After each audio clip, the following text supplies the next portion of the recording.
We have been separated for almost 5 years, but my ex-husband still thinks that I should do the admin tasks for him, so I am going to put him in a large debt.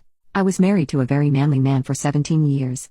I did all the admin tasks and mental load tasks. He had a money-earning job, and I did everything else, even scheduling this man's dental appointments and buying his parents' birthday cards. At first, it was fine, but eventually, not so much, and he refused to change, so things came to a head and ended. I'm sure after I left, he was unpleasantly surprised to discover how much work his assistant did. Anyway, it's been 5 years. We have our own lives, and I don't think about him much, and we certainly don't talk. But one day, I started getting calls from him.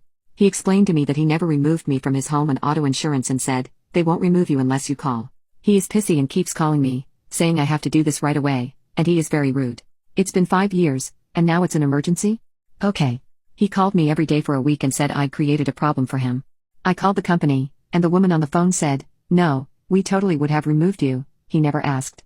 I can see there is no record of him calling ever. Oh really?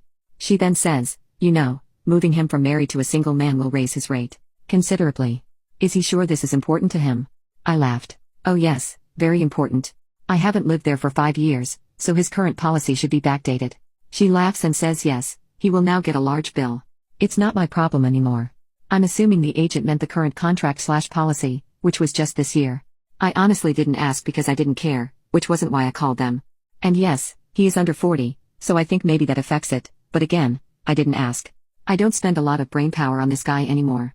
I think PPL are probably right about him having a new girl. That was upset.